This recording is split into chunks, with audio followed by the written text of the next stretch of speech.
የኢራን አሜሪካና እስራኤል ጦርነት 11ኛ ቀኑን መያዙን ተከትሎም ነገሮች ወዳልተጠበቁና ወደማይቀለበሱ አቅጣጫ እያመሩ ያሉ ይመስላሉ። የአሜሪካና እስራኤል ከፍተኛ ጥቃቶች ማየላቸውን ተከትሎም ቴሄራን የሚሳኤል ውጊያ ስልቷን እንደምትቀይር አስታውቃለች። የኢራን እስላማዊ አብዮት ዘብጓድ ከዚህ በኋላም ሞንስተር ሚሳኤልስ ያላቸውን አውሬዎቹን ሚሳኤሎቹን ብቻ እንደሚጠቀም ዝቷል። እነዚህ የሚሳኤል አረሮችም የጠላትን የመከላከል አቅም በእጅጉ እንደሚገዳደሩና ከ1000 ኪሎ ግራም በላይ ወይም ከ1 ቶን በላይ እንደሚሆኑም ይነገርላቸዋል።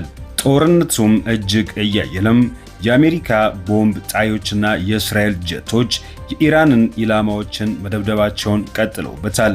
ወታደራዊ ተቋማት፣ የሚሳኤል ማምጠቂያ ስፍራዎችም፣ የማዘዣ ጣቢያዎች ጦርነቱ 11ኛ ቀኑን መያዙን ተከትሎም መደብደባቸውን ቀጥሏል። እስራኤል በበኩሏም በኢራን የሚደረገው ጥቃት ተጠናክሮ እንደሚቀጥል ዝታለች።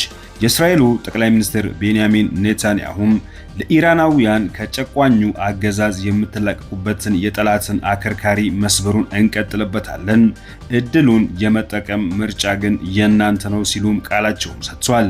የኢራን ባለስልጣናትም በበኩላቸው እስራኤል የኢራን ሕዝብን ለመጥቀም በማስመሰል ኢራናውያን ዳግም ቀና እንዳይሉ ኢራናውያንን ለመበታተን የሚደረግ ሴራ ነው ሲሉም በተደጋጋሚ ተደምጧል።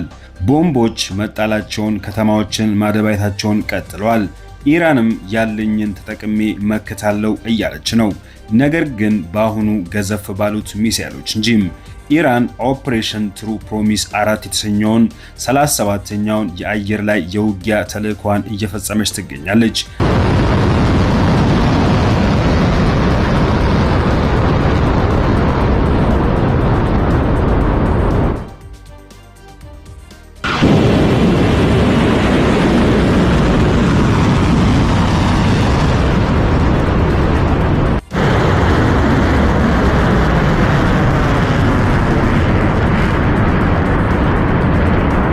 ብርጋዴር ጀነራል መጂድ ሙሳቢም ከዚህ በኋላ በሚደረገው አጸፋዊ ጥቃት ከ1000 ኪሎ ግራም በታች የሆነ ምንም የሚሳኤል አረር ጥቅም ላይ አይውልም ሲሉም ዝተዋል።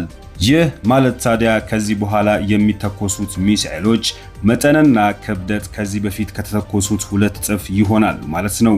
ኢራን ካቤር ሺካን የተሰኙ 10 ሚሳኤሎችን ወደ ቴል አቪቭ እናም በባህሬን ወደሚገኘው የአሜሪካ የጦር ሰፈር ማስወንጨፏን ተናግራለች።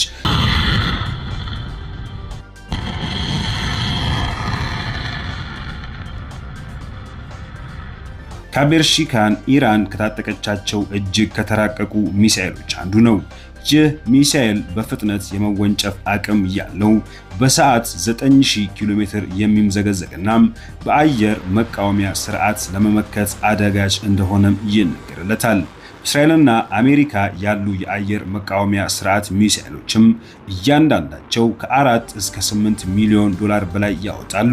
ለእያንዳንዱ ሚሳኤል ወጪው ያኑ ያክል ይሆናል ማለት ነው። እንደ ካቤር ሺካን ያሉ መጠናቸውና በክብደታቸው ከወትሮ 2 እጥፍ አቅምና ክብደት ያላቸው ሚሳኤሎች ሜዳውን ሲቀላቀሉት ውጊያው ይቀየር ይሆን?